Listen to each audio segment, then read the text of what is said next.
Welcome in, everybody. It is week 3, day 1 of the InkTV Resurgence League here on InkTV Splat. I'm your host for this one, Shiny Hook Zach, and joining me are two fantastic analysts to help break down all of the upcoming action, Magic 8 Ball and Fusion Magic. Let's start with you.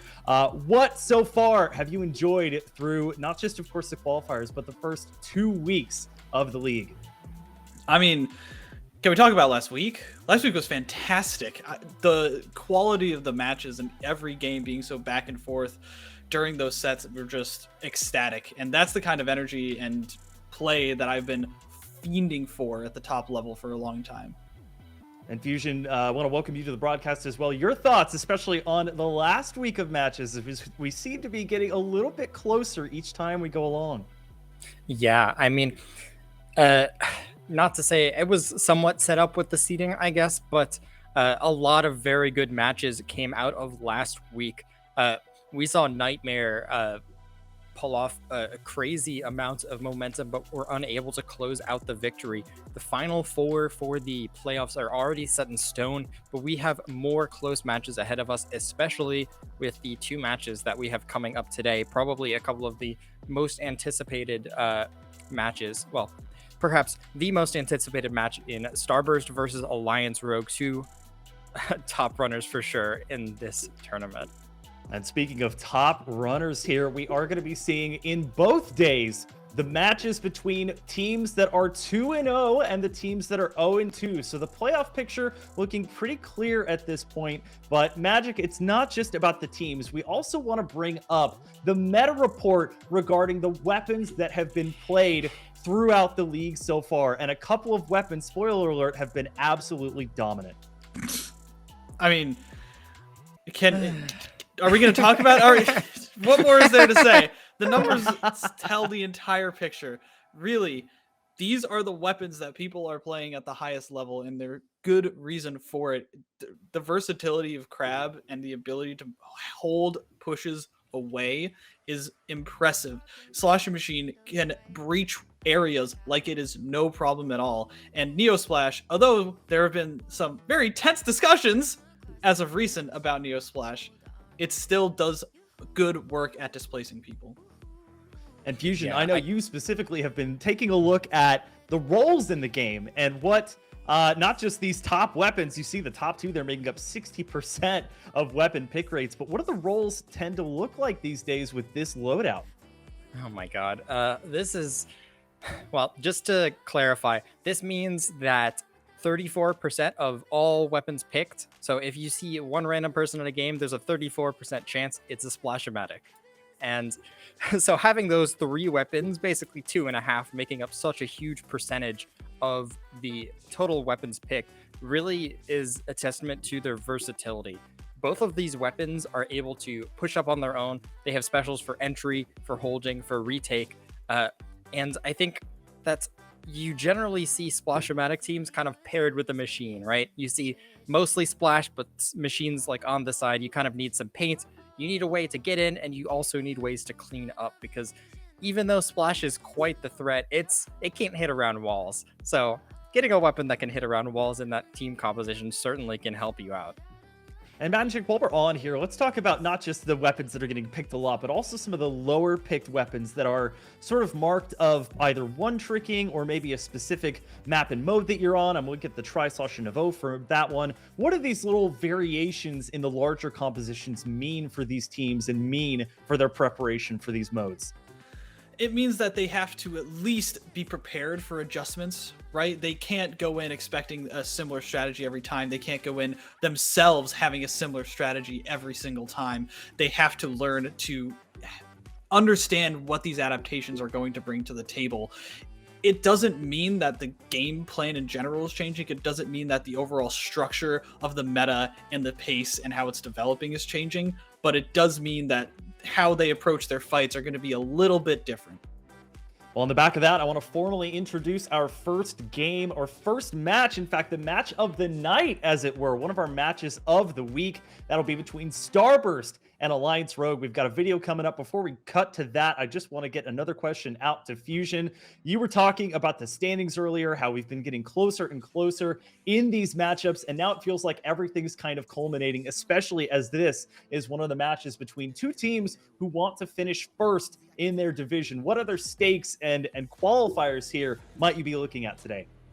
Yeah, well, so whoever wins the matches both tonight and tomorrow night, so I believe the teams that are 2-0, the teams that both win will be dodging each other.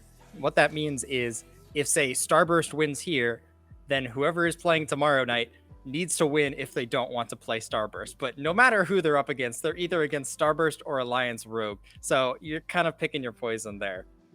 Well, we've got a great video package lined up for you. Let's take a look at our video for the match of the night featuring Starburst and Alliance Rogue. They are now 48-0 against teams outside of Japan. The question is, it probably is going to get to 50. Where does it stop? That's where the question comes into play. I think one of the reasons that we're so consistent is that we focus a lot on our team, and we've prioritized a lot of our practice as a team rather than individually, and just put in a lot of time team building.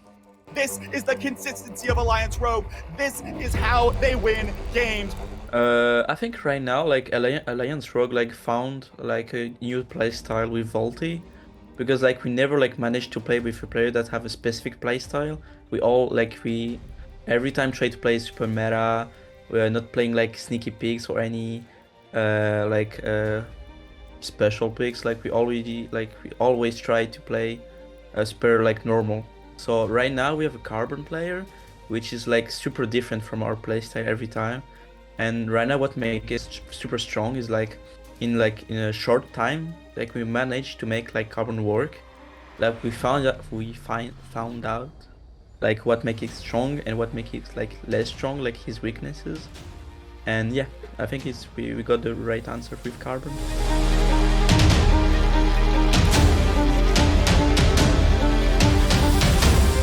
Like during my break, like I wasn't like super off of Splatoon. I was just competing on other games. I was still learning like about how getting better at the game, how manage to be like still consistent. So when I backed up, I was like, I didn't lose anything from Splatoon. I just learned like on different things, like team management, like, and maybe just myself.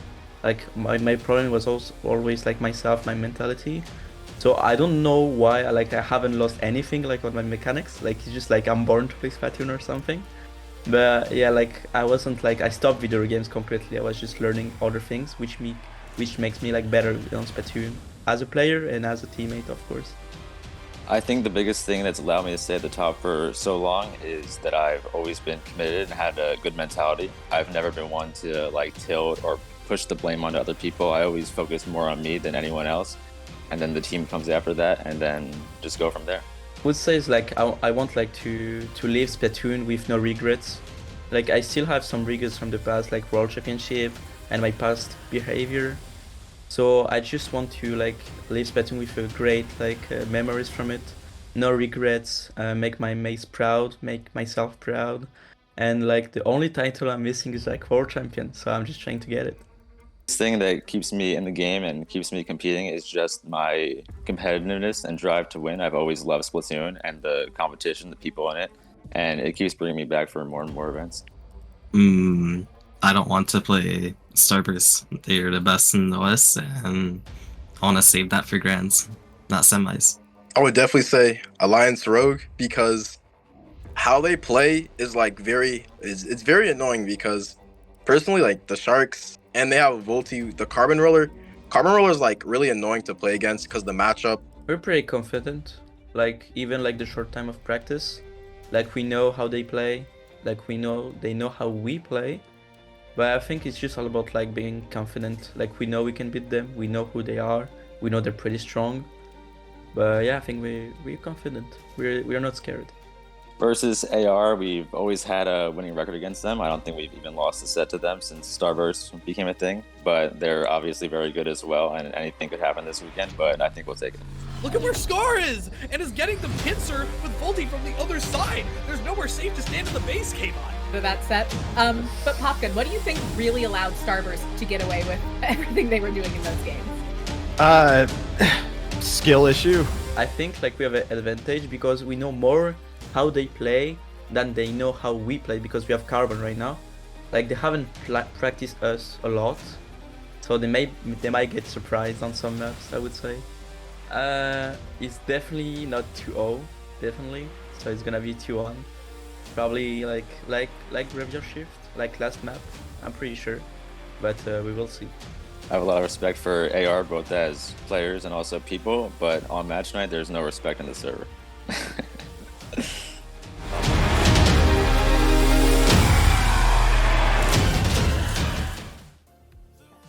So interesting to see this video. We got to see not just members from Starburst and AR, but also our other matchup tomorrow between 2-0 teams, between Crush Soda and Jackpot. And some themes, Magic, kind of ran throughout that video. You talk about the level of competition and the respect they have for each other. You talk about the dedication to the craft and honing mechanical skill, even when they're playing other games. And of course, the fun aspect of it that keeps them returning to the game. Why are these things so important at the highest level of play? You always have to be improving, right? Even these players understand that there are mistakes they're making. There's improvements that they can have every step of the way. So they have to keep chasing that, right? It's kind of, they have to outpace each other in terms of their improvement, and that's how they become the best.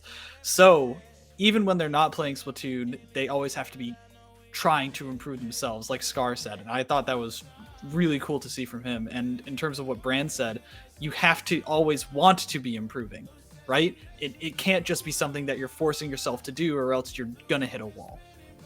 And Fusion, one of the other things that was prevalent in this video was confidence, almost to the point of cockiness or maybe hubris. Is being that confident another part of the equation in coming away with these victories, consistency, or can teams have success necessarily without it?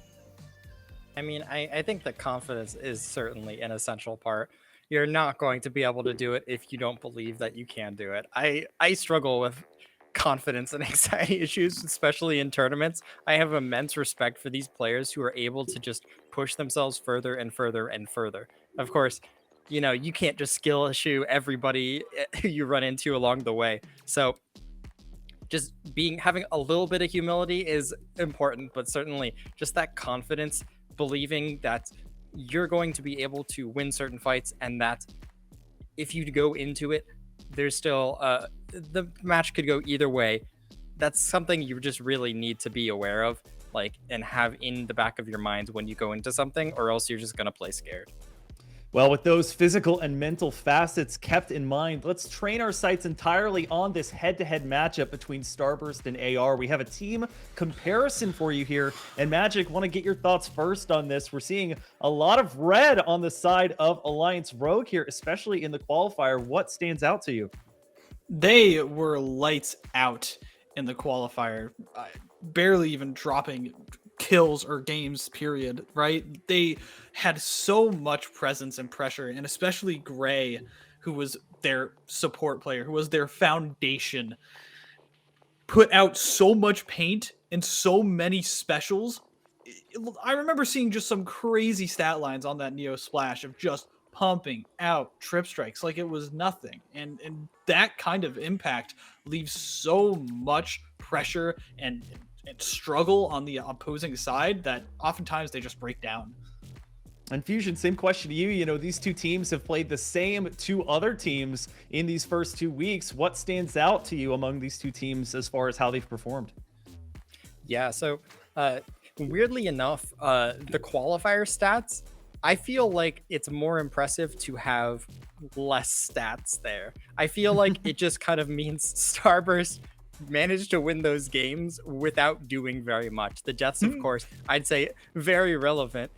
Dying a little bit more is certainly doesn't look so great, but just being able to win the game, having significantly less like kills and assists per minute is incredibly impressive. And going into the actual like league portion, I think that Starburst has certainly shown that like a level of consistency that most other teams have, but they have bled off in that first week. They've dropped a game, and I think that the assists per minute really just kind of illustrate how well together they play as a team.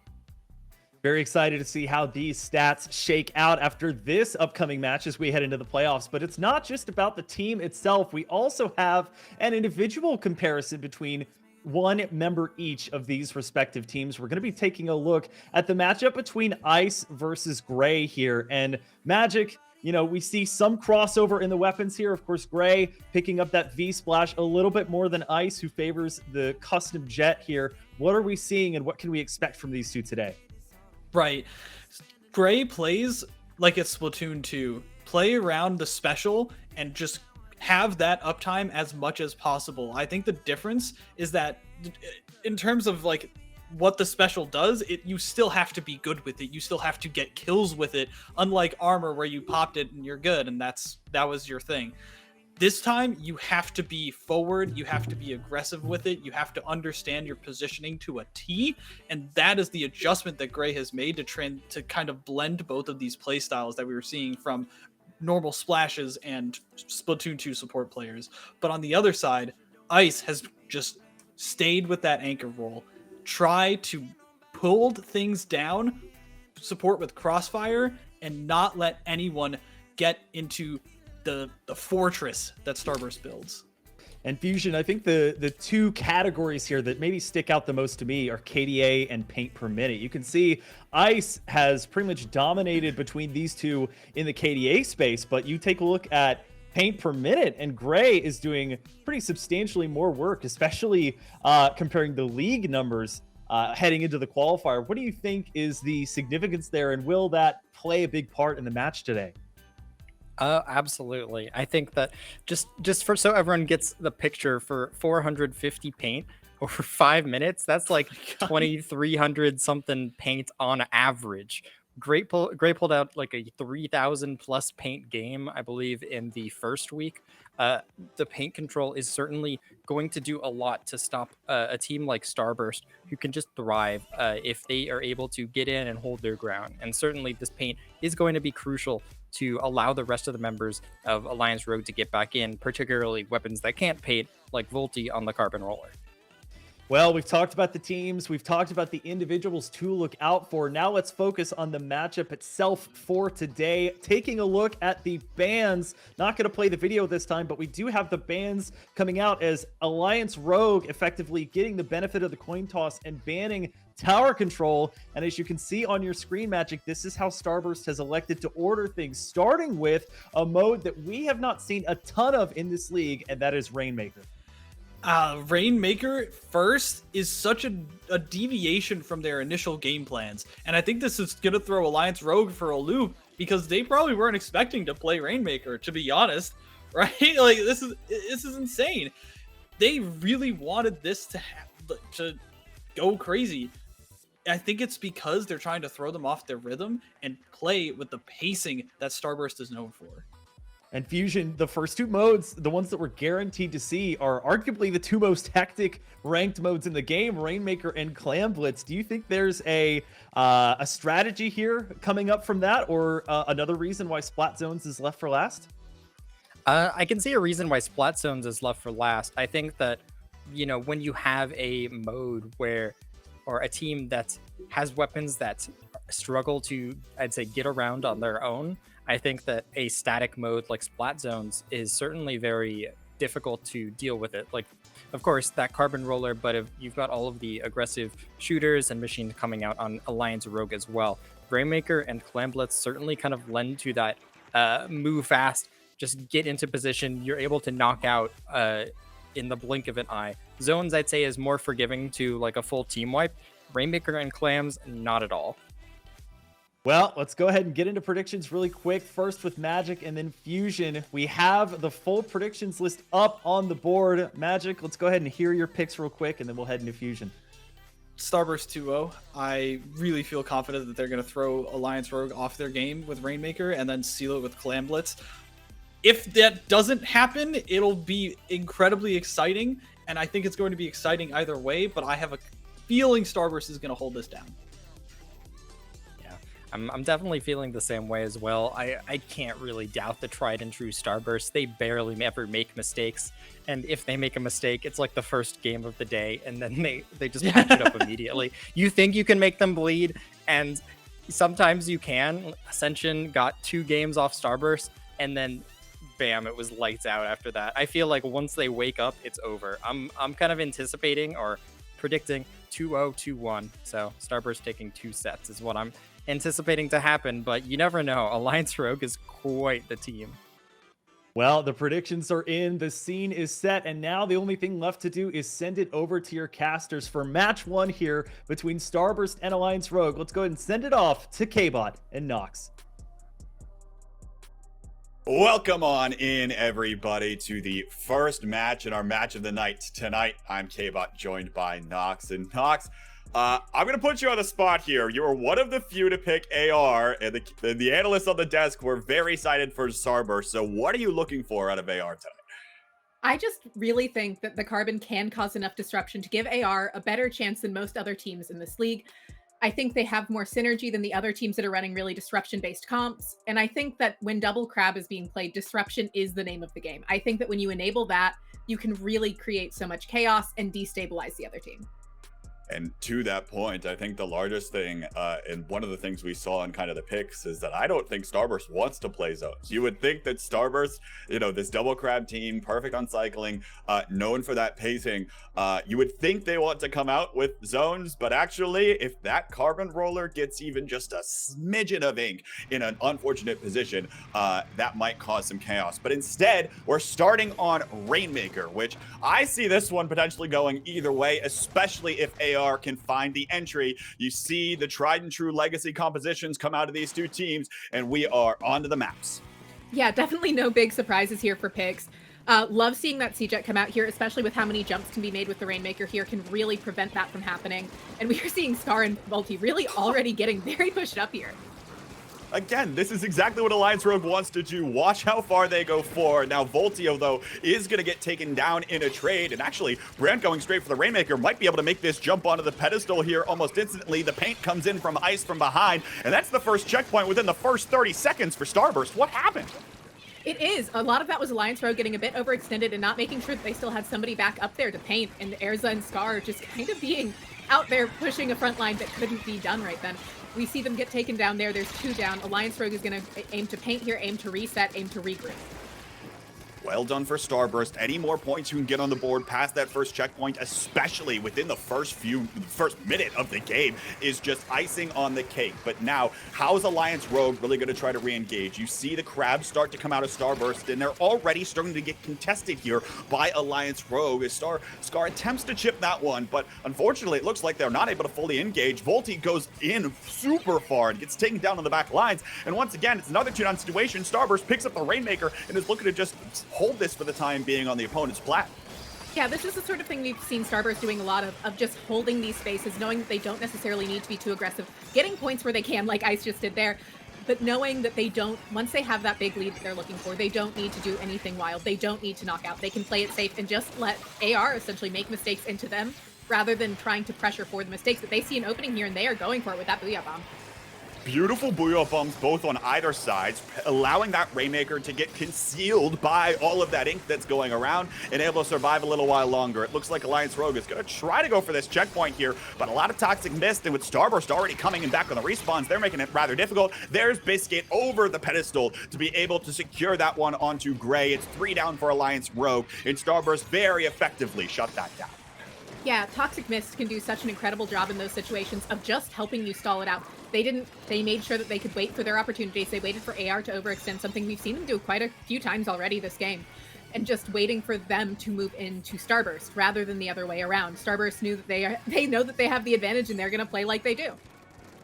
Gray there, uncharacteristic, diving for the Rainmaker and taking that pick. I really actually like that play because it's slowing Starburst down, and now it's enabled Alliance Rogue to come on back in, take a little bit of control of mid, and start building up a little bit more paint, building up a little bit more momentum, and again, completely shut down anything more that Starburst could do. You don't normally see Gray die, but when he does, it's for a darn good reason. The Rainmaker's reset now, and Alliance Rogue might have another opportunity here, but we've seen Scar play this aggressively. Oh, what was that? Biscuit's able to get 2 on the backside here, and Scar's just going to be left alone for the fight, probably quickly collapsed on, and there it is. It falls apart once again for AR.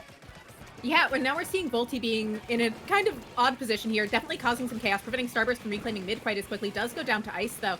We're seeing Gray start heading towards that Rainmaker, managing to stay up, but does go down eventually. And Scar is the only one up, just coming off of respawn. And it seems like they're just going in super staggered. And Starburst is doing a great job at reinforcing that behavior.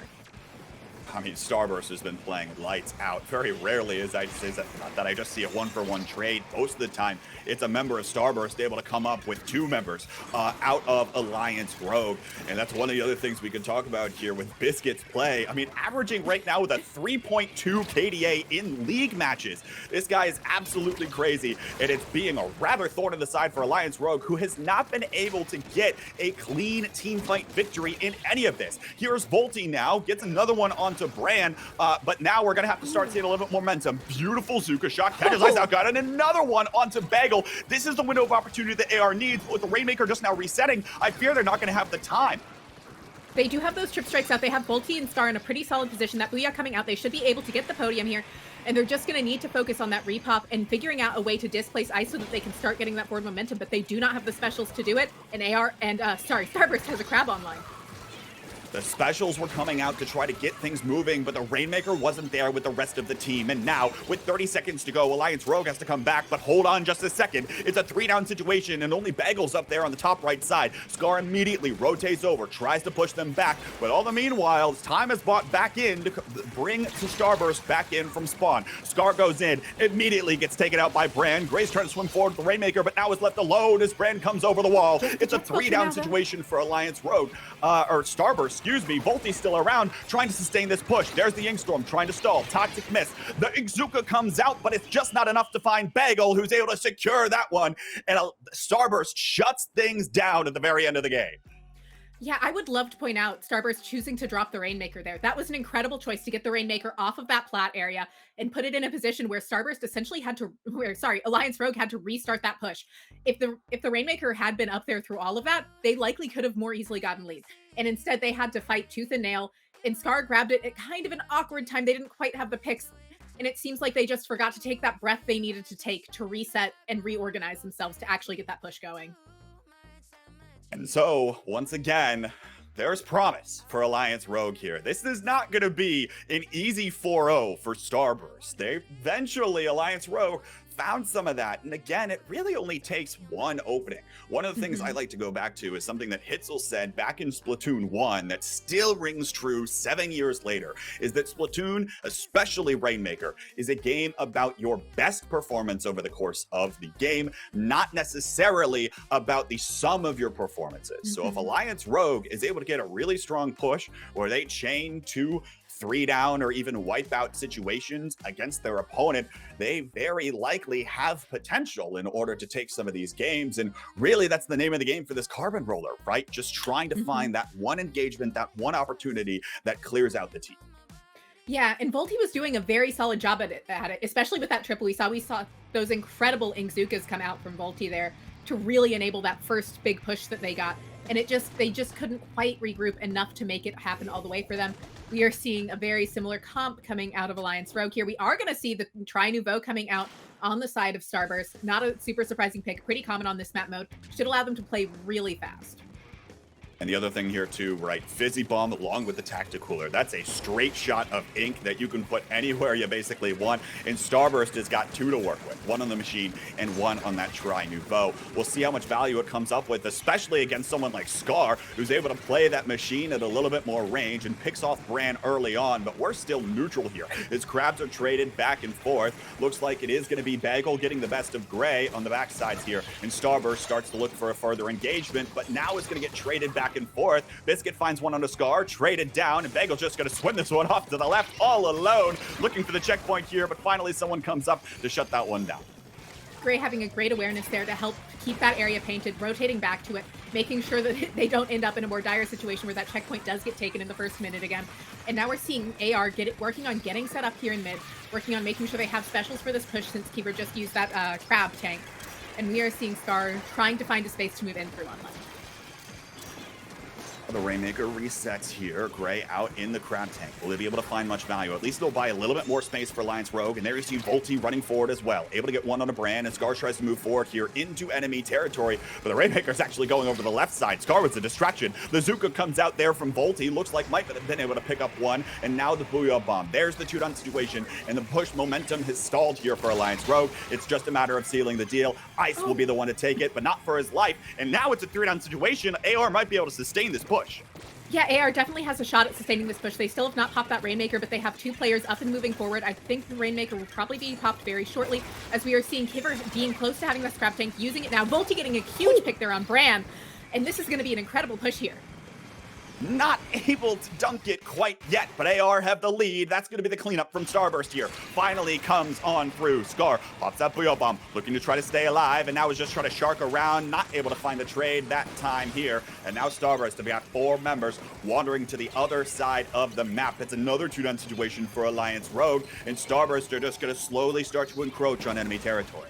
Yeah, they definitely are, but they were slowed down a lot by Scar choosing to stay back there and use that Booyah Bomb. They had to slow down, they had to respect it, and it kept them from getting into mid before Alliance Rogue had time to respawn, which is always a huge situation to be in. And now we're seeing that Crab Tank coming out from Gray, and probably going to see some people try to capitalize on it, but not going to be able to, thanks to the Crab Tanks out of Starburst.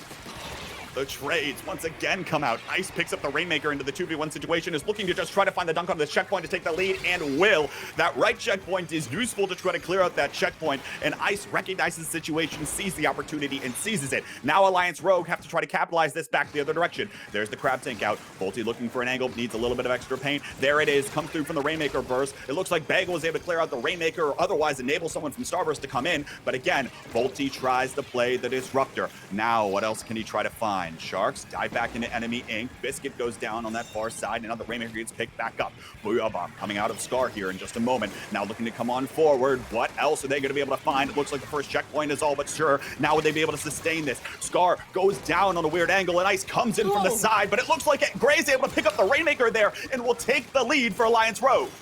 Huge points there from Gray. Great trade there out of Volty. That is absolutely a huge lead. Admittedly, it's probably not the safest lead, but getting that lead there is absolutely massive for Alliance Rogue. It was not a guaranteed situation by any means, especially with the tactical up there from Starburst and how quickly they were all respawning. Gray knew that they had that one opportunity and were so able to capitalize on it. It's very impressive. Now we'll see what else happens here. Ice just trying to play the stall game here. All Starburst wants to do is try to find the one opportunity that they need, but trades do not favor them right now, and that's all that's happened, dearly. Very nice Zuka shot, able to come up with 2 from Volty, and now with 60 seconds to go, it looks like the middle of the map is completely pink here. Alliance Rogue looking to try to stabilize this position. Yeah, absolutely. They are definitely looking to stabilize this position, and Volty's doing such a great job of moving to wherever there is paint and just keeping it up. Everyone's doing a great job of respecting Starburst special enough to stay up, enough to make sure that they can have theirs pretty close to ready for the end of the game. And there's Brand going down again, so they're not going to have a tacticaler for this push like they probably wanted to have. We are seeing Gray ready with that Crab Tank. The Booyah Bomb is coming out. Looks like they might try and rush it through this side, but Kiver is ready here with this crowd. Able to get 2! Absolutely huge from Kiver, and that is a full wipeout. There is still a chance for Starburst in this game, but it is not large anymore. A beautiful defensive crab comes out of Kiver with 10 seconds left on the clock. It clears out some of the members of Starburst, and Alliance Rogue are looking to hold on to this game here. Trades in mid will mean nothing for Starburst, and we're on to a game 3 in our first set. Yeah, we are. Always exciting to get to a game 3. Not something that we're always seeing in these sets, and especially not against Starburst. Admittedly, we've seen it from them round 1 before, but these were both close games. Alliance Rogue has been putting up an incredible fight. Volty doing a great job causing those disruptions. Incredible use out of specials by Alliance Rogue.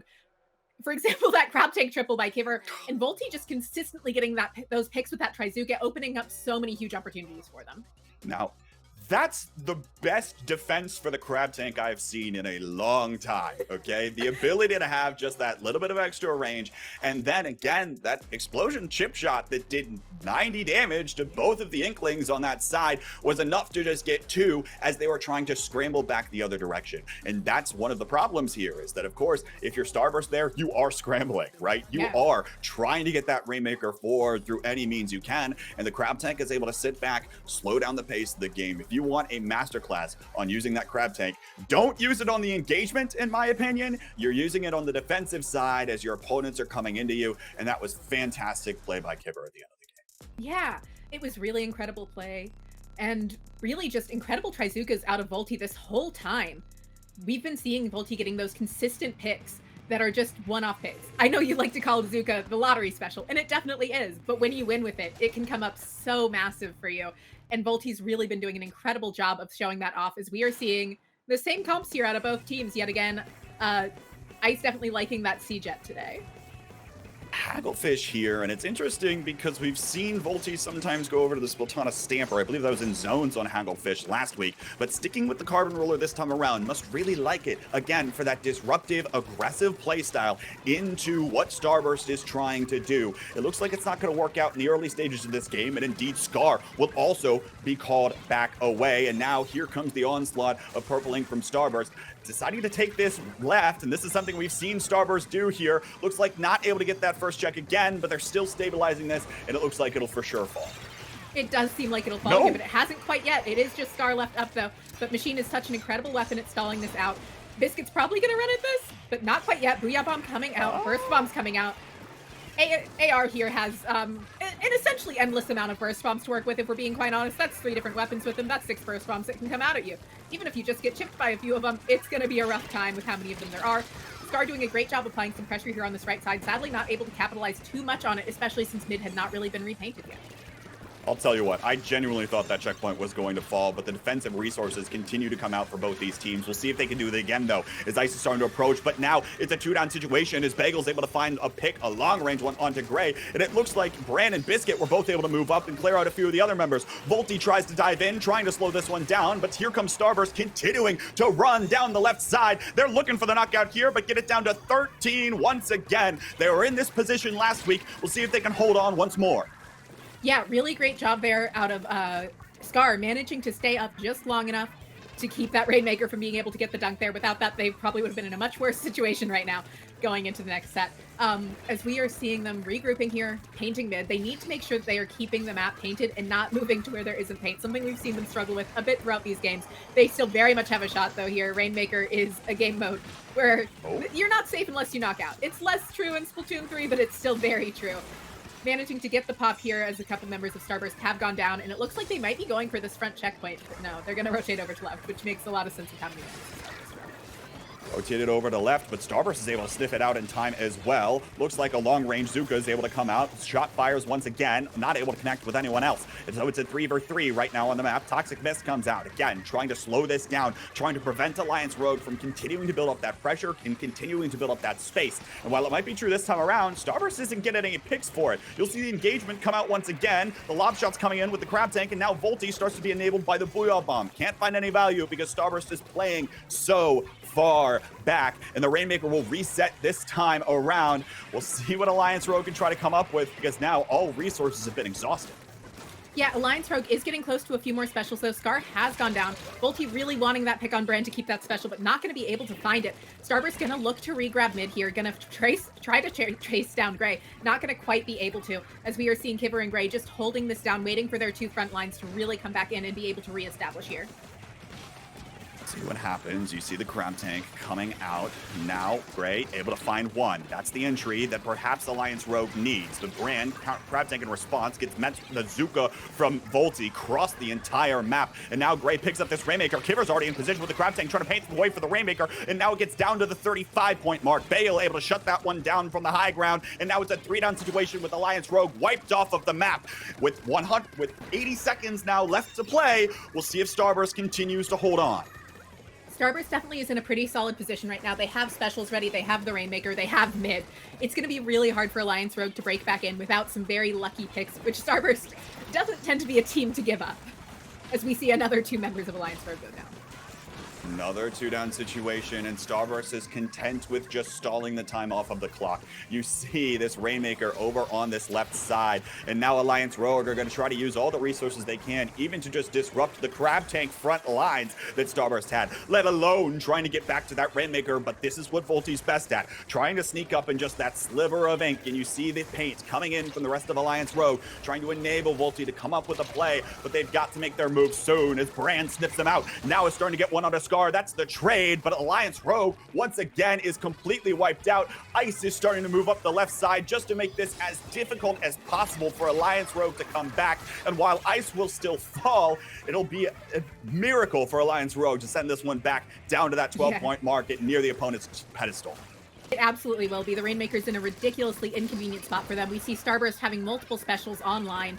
Kibber looking to paint up here, making sure to check these areas, making sure that there's nobody going to drop on them. They do manage to take out the machine, but there's going to be 2 crab tanks ready to go looking for them. And that's just going to make it an absolute nightmare to get in on a limited clock when the Rainmaker cannot go down once, as we see Scar go down. Scar goes down, trying to be aggressive. Now we're starting to see the crab tanks come out of Starburst. Kibber charting up a crab tank for himself, but we've got to start to get a move on here. That Rainmaker is wearing thin on time. Now at about 30 seconds left to play. Inkstorm comes out once again, another stalling tool out of Starburst, trying to play the long game on the defensive side. Where will the engage come from? You see Scar try to go in on that lower right side, but gets taken down in the process. Kibber's looking for an angle here, but he can't come up with anything with just his splash. And now the specials are coming out of Starburst again with just, looks like 15 seconds on the clock for the Rainmaker. Bagel's still on this far right side. The Crab Tank will despawn in a moment, but finally someone was able to drop on top of the Rainmaker, and Starburst will take the first set in this match.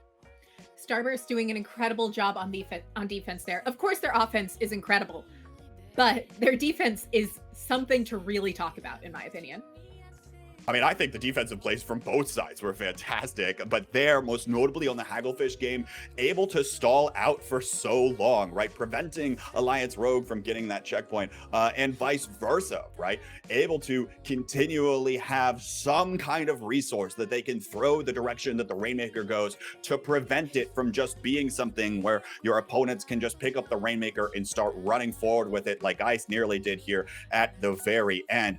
Fantastic plays from both of these teams, but we have to imagine, and the analysts were talking about this, it sounded like Starburst was might have been feeling more confident in Rainmaker heading into the rest of this, and we'll have to see where the rest of this match goes. But to get a few more insights on that last match, we're going to send it back on over to the analyst desk to give us a little bit of breakdown of the Rainmaker games we just saw. Starburst is up 1-0 in the match.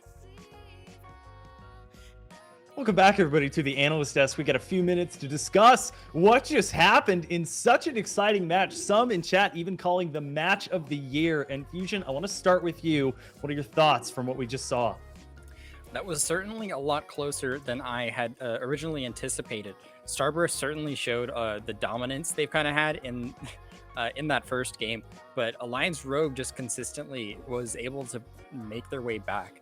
But on the other hand, it feels like Starburst has gotten a better idea of how to play against Alliance Rogue at this point. We saw Volti making some huge power plays in that first game, and it felt like the second game went in Alliance Rogue's favor as a result of that as well. I'm kind of interested to see how Alliance Rogue is going to counter adjust going into this next set. How is Magic feeling about this whole situation? Because this is this right here, that was the craziest Zuka kill I've ever seen. I'm gonna be honest, I was not expecting Volti in this set.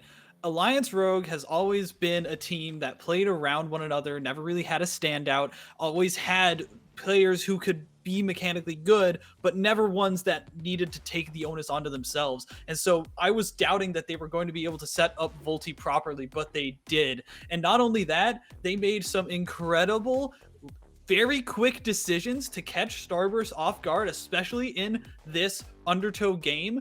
But ultimately, Starburst's fast pacing won out, and that is really what was the ultimate factor, is because they were always in the right spot at the right time. They just won out. Well, shortly, we're going to be headed over to Clam Blitz as our second mode. And again, Fusion, we talked while we were watching this match about the philosophy of KISS, keep it simple, stupid. Are either team, when they're heading into, as we talked about, kind of another very seemingly random or where things can change at the drop of a hat type of map and mode situation here, starting with Inkblot Art Academy, which of these teams do you think is going to be more likely to follow that KISS philosophy? Well, it's a bit hard to say. Starburst has certainly, I feel like their playstyle generally revolves around being extremely stable, not going full down, playing off each other, not going for huge plays. But Alliance Rogue certainly seems to be focusing their strategy on enabling Volti. It feels like there's a lot of paint going on. Specials are just consistently being pumped out. It feels like unless Volti is able to make big plays, get Zuka kills, get in, Alliance Rogue is going to have a hard time. But of course, on the other hand, on a mode like Clam Blitz, just a slight lapse in how you play the game can lead to a massive push. And Magic, biggest question for you. Do you believe we are going to see a set 3 here? No. The only caveat is if Starburst backs up too far. If they back up too far, Volti gets in and they all start scrapping and Volti gets the upper hand, it's over. They can just 100-0 this thing easily on Alliance Rogue's side. But they've been playing so far back that Volti has not been able to find picks, especially in those late game scenarios where they're able to force those win conditions. And that is what Starburst is best at, is understanding every single option that the opponent has and whittling down their options. They know how to play that game and they understand how to do it against Carbon. Well, far from us to keep y'all from the action any longer. Let's go ahead and send it back to K-Bot and Nox for set number 2 between Starburst and Alliance Rogue. Welcome back, everybody, to the Caster's Corner. It's not really a corner, but it's not a desk either, because we're kind of like in the virtual ether void. Nox, I don't know about you. I think it's a little early to call this match of the year, because we still have like 2/3 of the year left to go, and we're only like a halfway, maybe a third of the way through this match.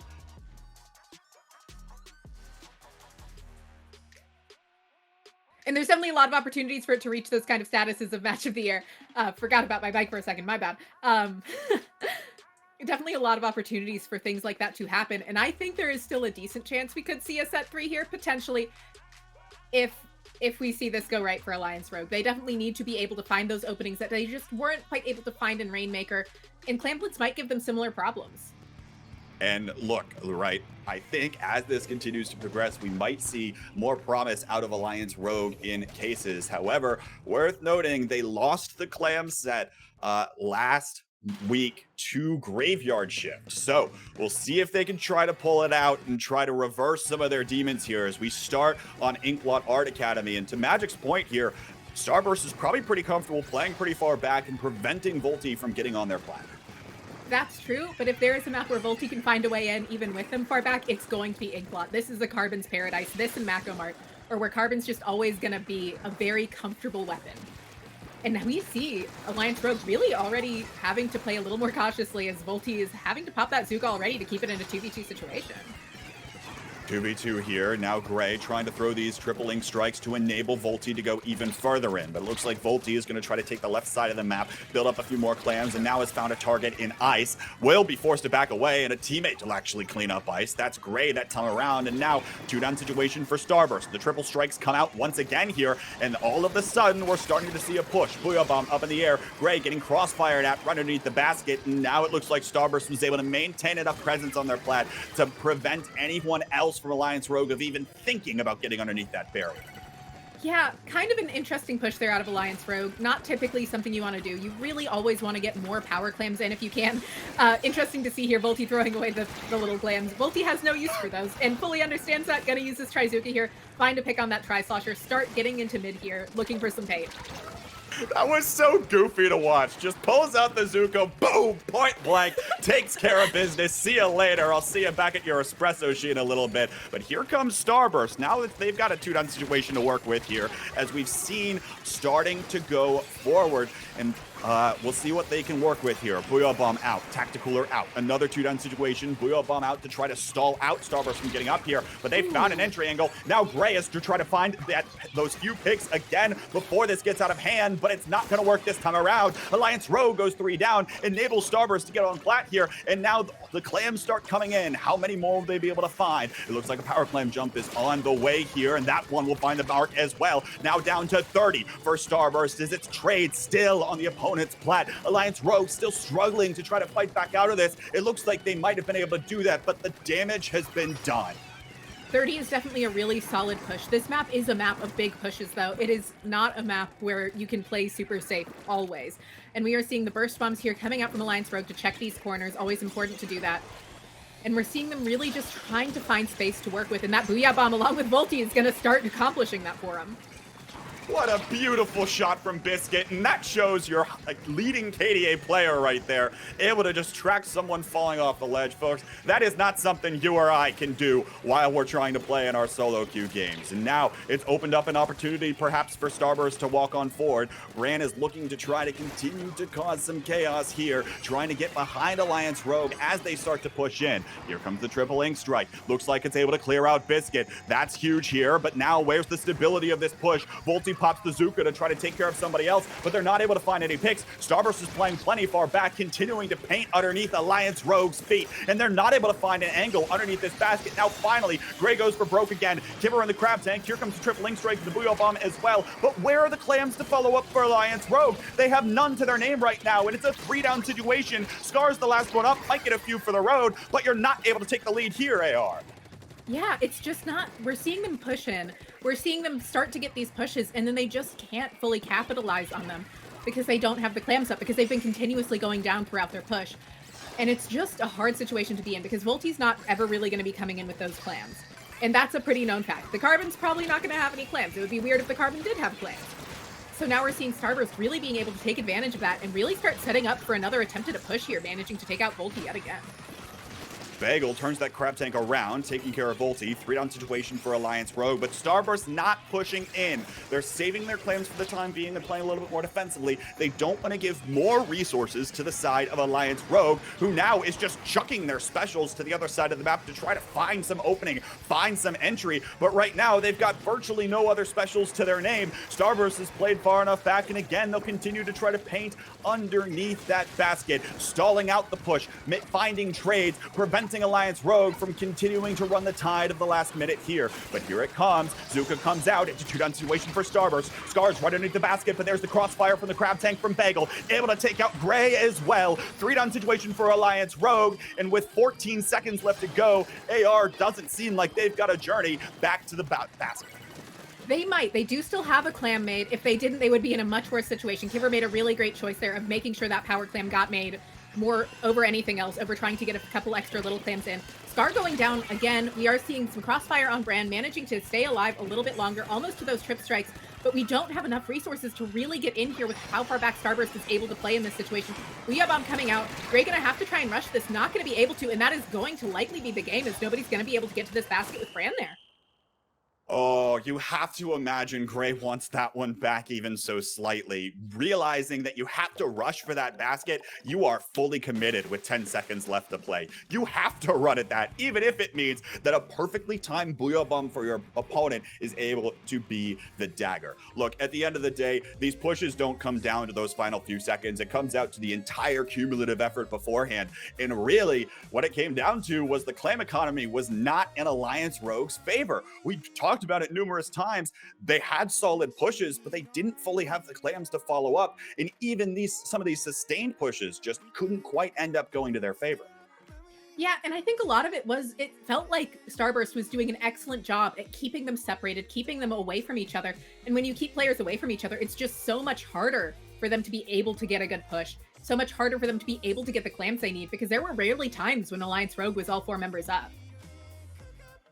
Well, we'll see what else happens here, because you have to imagine that the next 2 maps aren't necessarily going to be your easiest carbon roller maps here in Nox, especially the next one being Scorch Gorge.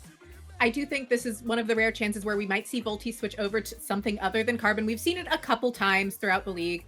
Not something we see very often. We could see a Stamper come out. I don't know how much more beneficial that would be, but with that Zipcaster, they might be able to disrupt Starburst staying quite as far back, possibly.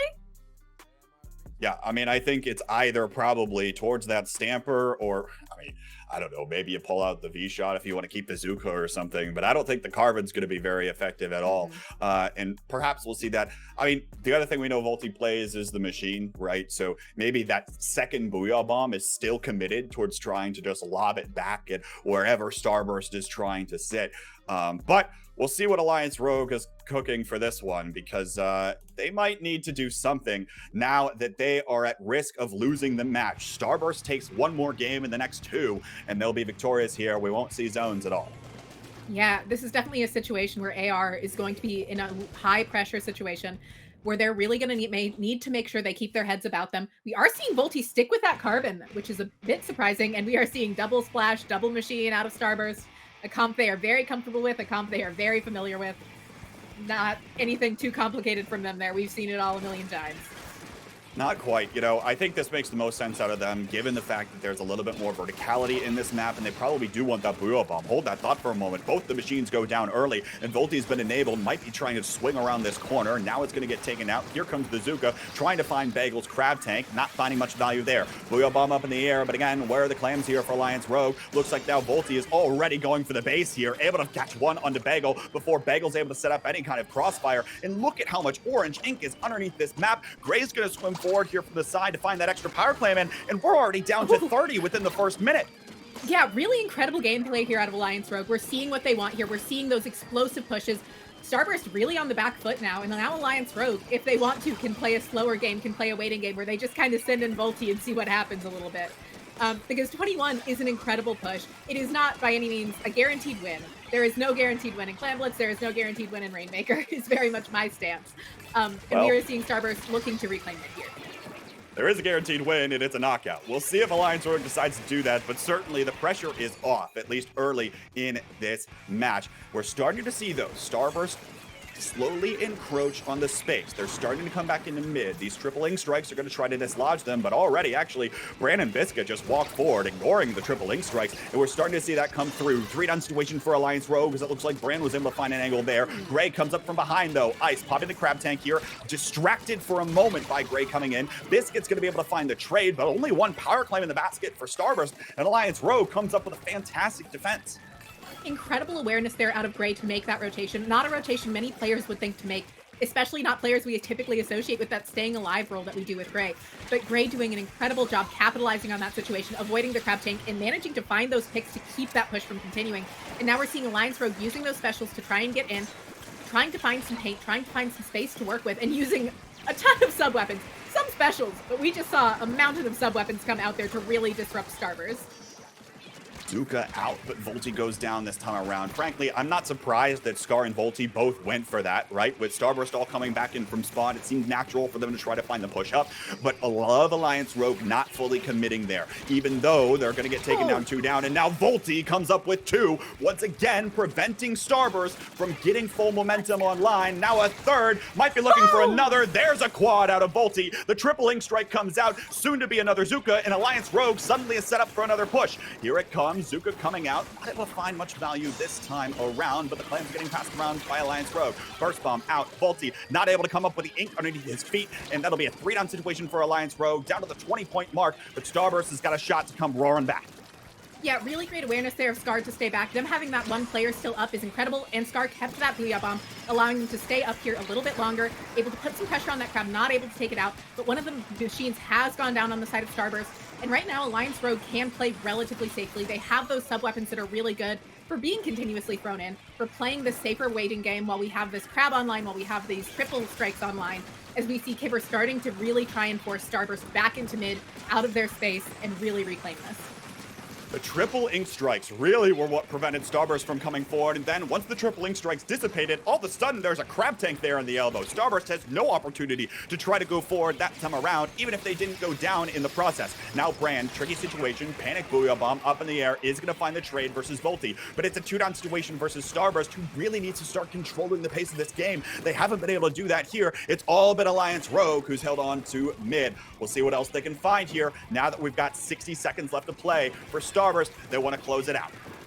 Starburst definitely really wants to close it out here. That's a kind of early crab tank coming out. I'm sure they have a plan with it, though. It is Starburst. And we are seeing Kiver here making sure to back up, having the special online. Trip Strike's also online. We're probably going to see Volty try and rush in a bit to see what they can force. But no, we're just going to see specials coming out. We're going to see Kiver going to double, and we're going to see Volty moving right on up. Once again, another beautiful crab tank out from Kiver. Gray throws this power climb underneath the basket. They're going for the knockout, and they find it. Alliance Rogue are going to send us to a third map in the Clam set as well. Alliance Rogue knew what they were doing that map mode. And I think a lot of it comes down to they want that first push. They need Starburst to feel like they are on the back foot. They need that winning opening engagement, which is why we keep seeing Scar and Volty going for those really aggressive openings. And they just need to be able to capitalize on them, because if they can't, that seems to be what loses them the game. Exactly the point. Can you set up Volty for success? Can you actually get him in? Can you start finding that? And then can you pop your crab tank at the perfect time in order to catch your opponents off guard? Once again, Starburst scrambling, Kiver's in position with the crab tank to laser them down. It's happened twice now, and I'll be looking to see if it happens once more. Yeah. And we also did see that incredible quad out of Volty that out of memory wasn't really taking advantage of a Trizuka even. Volty was just out there with the carbon causing absolute mayhem, but just being fully enabled by plenty of other players also. Like, so as much as we aren't talking, and also Gray had a huge play that game of shutting down Starburst one push that they got. That flank from Gray to get around that crab was absolutely incredible. I mean, so many fantastic plays out of Alliance Rogue, and again, it starts to come together. When this team plays together, they're able to find this. But when you saw in the first few games where Volty or Scar is going into the far right side of the Museum Rainmaker set, and then they get double teamed by Starburst, it doesn't work. Again, will the support be there for the forwards of Alliance Rogue, or will they continue to run into the brick wall of Starburst? Starburst, again, probably doesn't want to play the zone set. They're looking to close this one out here, but Alliance Rogue has to win if they want to come away with the match in the 1 seed in the group. Yeah, and that V-Jet going down early is huge. Biscuit also going down just to splash up.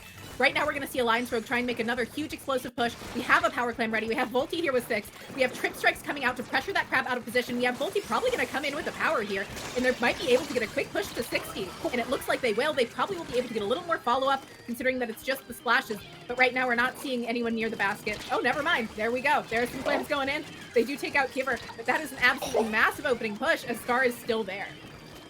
Scar still there, able to find one, and now 2-down situation for Alliance Rogue. One member jumps back. That'll be the end of the push. Down to 48 here, though. A little reminiscent of the last game, but certainly not quite as comfortable of a lead. But it'll be Alliance Rogue trying to set the pace in this game. We'll see if they can continue to keep that up here, as now the Zukas come out, trying to find the crab tank of Brand. Triple Ink Strike as well, further disrupting any plan that Starburst can try to assemble, and the trades continue to come through. Scar's in position now. Kiver starts to move forward here. Booyah Bomb is going to unfortunately clip the side of that there, but now another Power Clam in. Looks like Volty tries to go in, will be taken down, and this push won't go very far, but nonetheless, Alliance Rogue still keeping the pressure up. Something that it seems like Alliance Rogue is really wanting to capitalize here is shutting down ice. It seems like they've realized that that toxic mist, that rain, that constant paint from ice causes a lot of problems for them. And it seems like they are definitely putting a lot of focus on getting ice down. That first push really started opening up for them because they got ice down in that opening. There you see Ice now with that long range, the longest range weapon on the map, able to take out Scar on that machine, but an even longer range weapon is the Inkzuka. Gets a cross-map shot here, and now Kiver's in position on top mid again to prevent Starburst from getting back into mid. I don't think Starburst has had firm control of mid at all so far in the 2 minutes that have been played on Clam's Museum d'Alfonsino. It's been all yellow for Alliance Rogue. It has been. Alliance Rogue has been doing a great job of making sure that Starburst can't feel comfortable in mid. That's what they're seeming to want to capitalize on. It's what they are playing off of. And we are seeing just a lot of specials coming out from them at key moments, trying to shred this Booyah. Not quite managing to shred it before it comes out, but does manage to take out Biscuit. As we have another crab nearly online here, probably not going to get popped in time though. As we see a crab battle happening, does manage to take out one. That's absolutely huge, and allowed Volty that jump in. And now you're starting to see some of this here where, look, Starburst doesn't have a lot of tools to deal with any crabs from the side of Alliance Rogue, right? They don't have all of these engagement tools. Where is that right now for Starburst, as they're still struggling to completely take back control of mid, but now they might have found some kind of opening. They're starting to scramble around. Now they take out Scar. Very nice double team there in order to set up that crossfire. But now, 2 minutes left to play. Starburst starting to stabilize this game a little bit. And when Starburst starts to stabilize things, it means they're starting to feel comfortable. We'll see if they can pull this one out. Oh. What? How did Volty get How do there? you get to Where feel did he even comfortable come with Volty from? pulling things off like that? What are you gonna do if Scar and Volty just run at you like that, though? How are you gonna react, especially when a trip strike hides the approach? It's a very hard thing to deal with. We're seeing a couple more clams coming in. We have Kibber there with the power wall using that crab tank. Probably gonna try and use it to get close. They only need to power get coming from the that. basket. They only need to get a couple more in. Will they be able to find this one? Power Clam is still there. It gets refreshed now on the despawn, but it looks like Starburst will finally clean that up. Oh my, that was close. But down to the 8-point mark without Starburst having a single clam in the basket, Nox. We've got 70 seconds left to play here, and Starburst has struggled the entire game, uncharacteristic from them.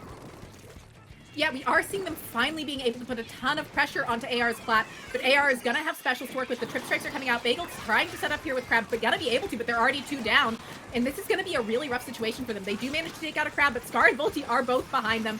Scar able to cause a lot of chaos. That power clam's gonna despawn. They only have 5 clams that Bagel has to work with, and they're gonna have to probably start backing off here. Bagel gonna try and hold this position to get their teammates back in.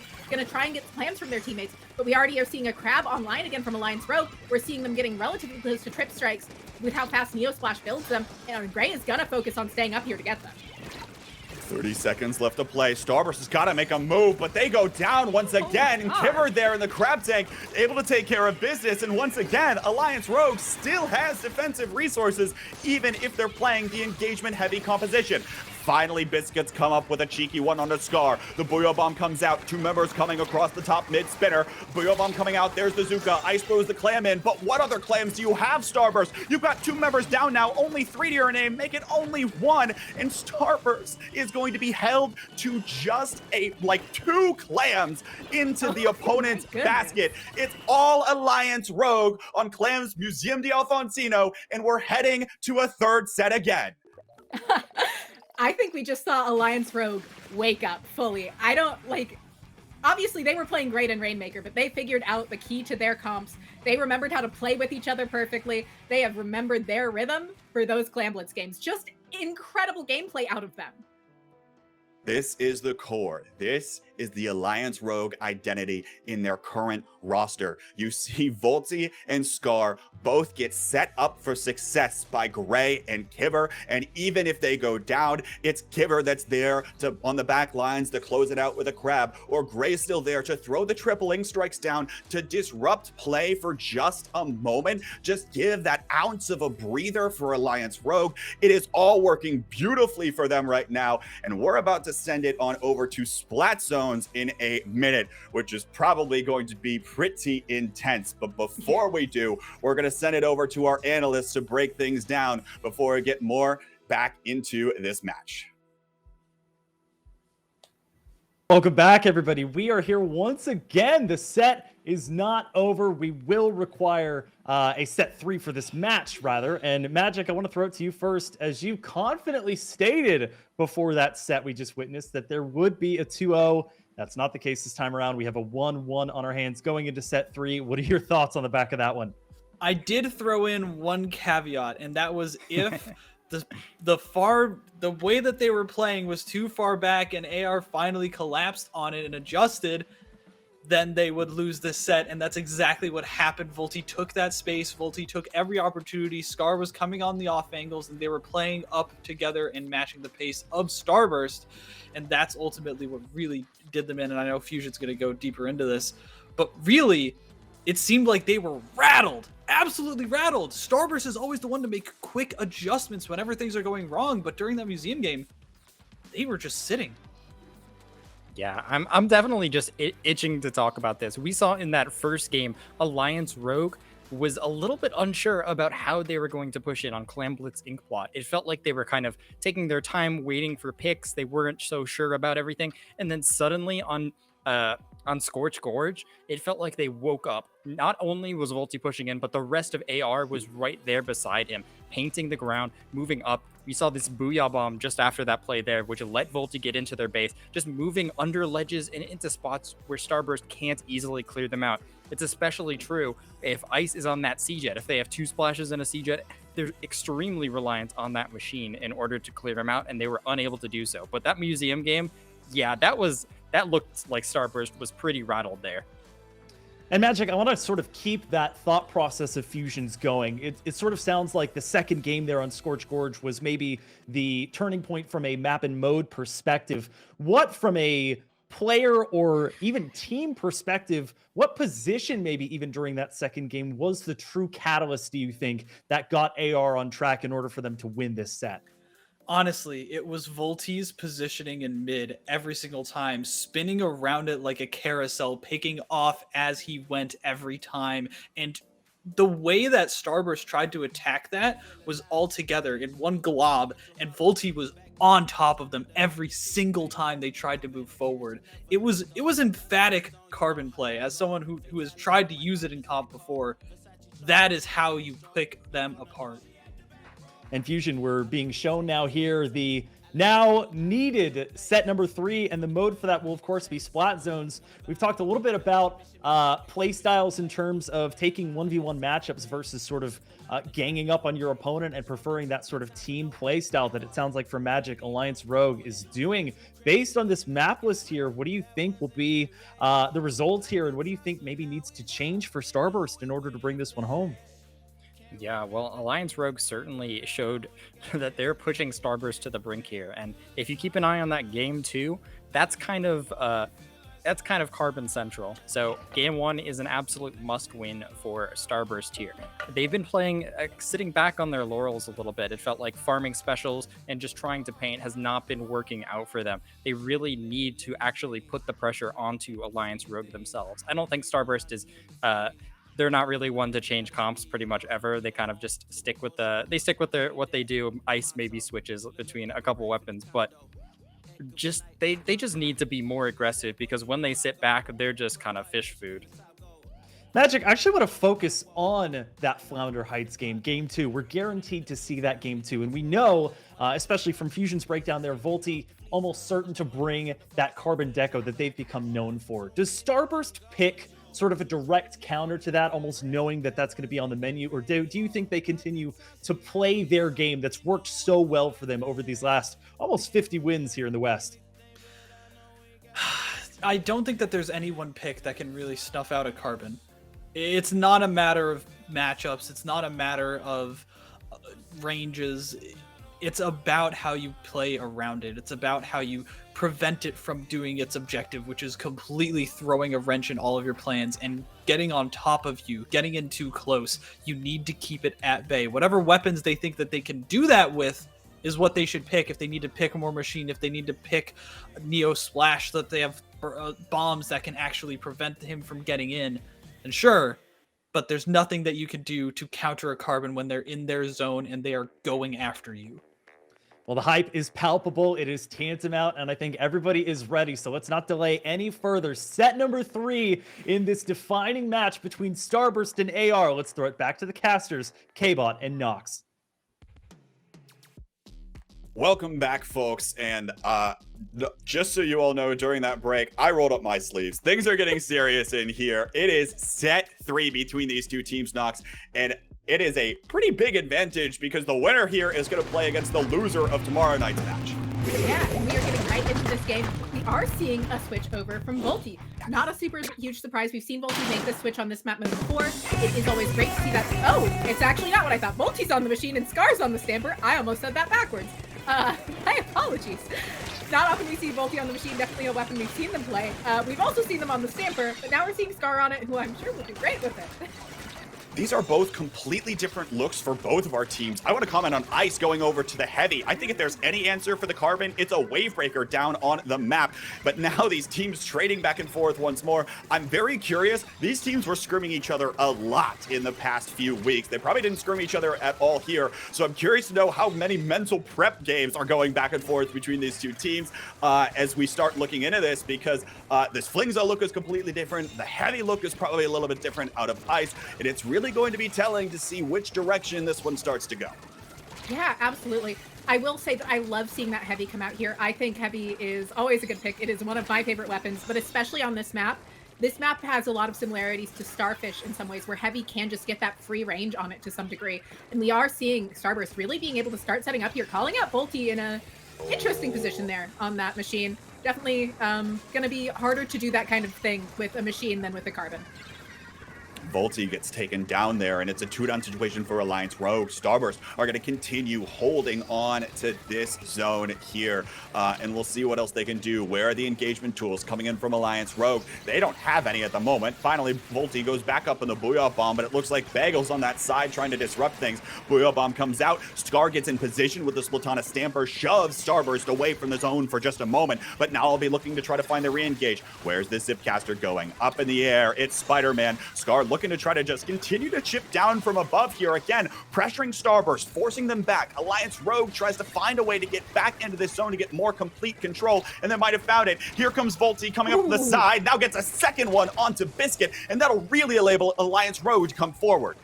Yeah, and those missiles coming out from Gray there are going to fully allow Alliance Rogue to get set up in this front area here. They don't necessarily want to go a ton more forward than this. This map is not one you really want to be fully in the enemy chain spot on.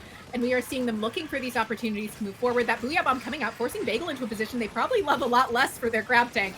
Brandon one that they're probably enjoying quite a bit, though, especially with that Booyah Bomb coming out to offer them some support. Scar coming in with this Stamper, not quite able to find anything, but that is a push to 28, by no means unbeatable. This is a map where we see KOs on quite frequently, but that is a solid push there coming out of Alliance Rogue. Very solid hold, but now Starburst is starting to take this one back. You see the Wavebreaker down again, preventing Alliance Rogue from actually going forward. And we'll see what else happens here in just a moment, as now we're starting to get back into things. You see the Booyah Bomb go up in the air, paired with that Crab Tank, trying to force Starburst back once again, but where are your players able to capitalize on that with their main weapons? They're not able to do that this time around, and Bagel's able to come up with one on the Crab Tank. Looks like Volty goes down again on the side, and Starburst has capped this zone right back. Yeah, but those missiles from Gray enabling them to get the zone cap that they needed there to keep Starburst from getting any points. They're able to rebuild specials. They'll be able to work through these. They'll be able to try and break through these penalty points that Starburst has. And they're almost at missiles again. They're really relying on those missiles to force these engagements, especially with Volty on a different weapon here. And now they have those missiles fully out. The Crab Tank's going to be forced to reposition a bit. Scar has gone down, but a Splash is also down in the process. They're pushing in really. Starburst is pushing in really hard from that right side, though. This is really aggressive positioning from Starburst now. Even one member down there could send them both back packing, but it's enabled Alliance Rogue to just not even focus on that and take back control of the zone. Biscuit and Bagel working together as a team, trying to come up the breakfast duo. But now Alliance Rogue goes 2 down here. Cap goes back to Starburst, and actually they go right on back to the left side of the map here, looking to try to pressure Alliance Rogue and prevent them from feeling comfortable. Booyah Bomb out now, again forcing these members back, and Volty gets taken down by the Crab Tank. Starburst is starting to build up breathing room, and that means danger. It absolutely does. This is not a position you want to be in if you're AR. They are not comfortable at all right now. The missiles are out, but there are no players that can capitalize on them right now. And now both of their aggros are down. They're not really finding an easy way in. They are not near their next special because you have to fully wait for missiles to end to reactivate right now, which is a change that's been made for a while, but nobody's really been playing it since that happened. And so now we're going to see them have to try and rush this zone. They've got to go. They got 4 ticks of the timer left, and they barely cap the zone in time. Just enough ink falls. And now Volty tries to go for an aggressive angle. Gets taken down, met with the Crab Tank on the side, and Biscuit tries to come in from the right side. It'll be the cap momentarily for Alliance Rogue to extend the game clock, but now they're not extending the amount of time they've got left to go. 10 seconds. Alliance Rogue has to try to find a way to cap this one right back. Kiver's scrambling, is going to get taken down in the process, and it's a 2-down situation. Brand's going to start to move forward with the rest of Starburst, and Starburst will take game 1. Really great gameplay there out of Starburst. Just a great job of making sure they always had enough players up to keep it consistent, which is not what AR was able to do there. AR definitely was working with a new comp that I can see why they would choose, but it seems like it might not have worked out in their favor that time.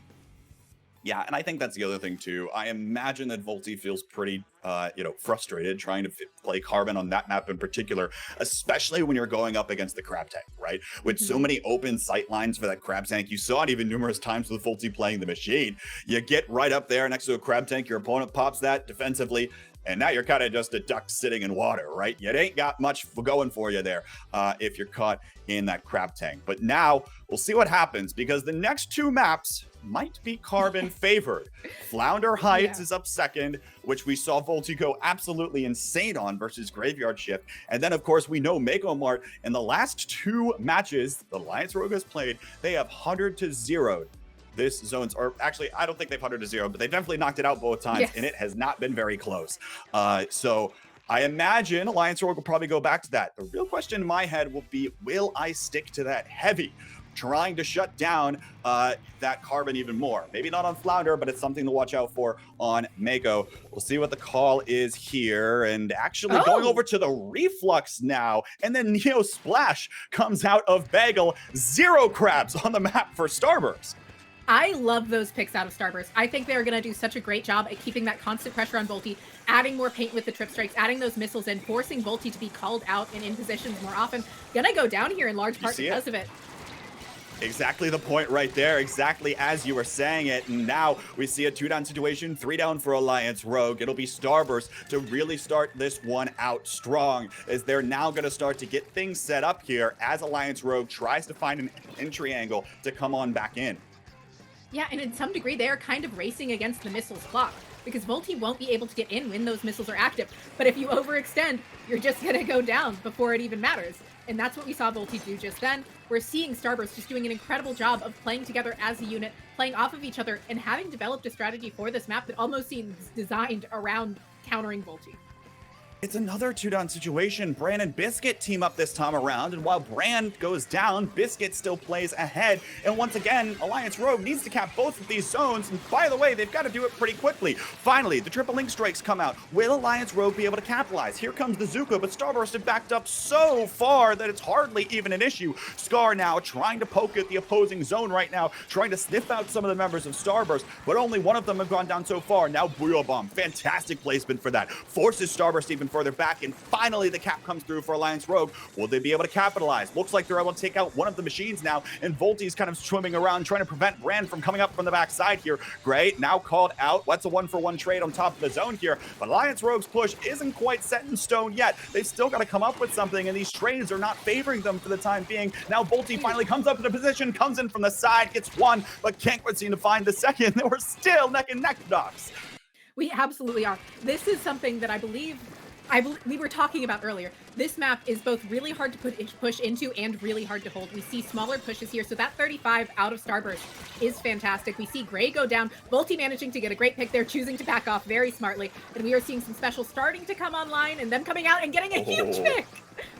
There we go. Volti comes up with one with the Inkzuka. But again, Alliance Rogue has to push through both of these zones and find some kind of a hold of these zones. We're halfway through, and they've barely got any time off of their timer thus far. The strikes come out. Will it enable anyone to come forward? Not this time around. And actually, Volti goes down on the bottom left side. You see that down. It's a 2-down situation for Alliance Rogue, and Starburst is likely going to be able to keep at least control of their own zone. Again, eating seconds off of this clock.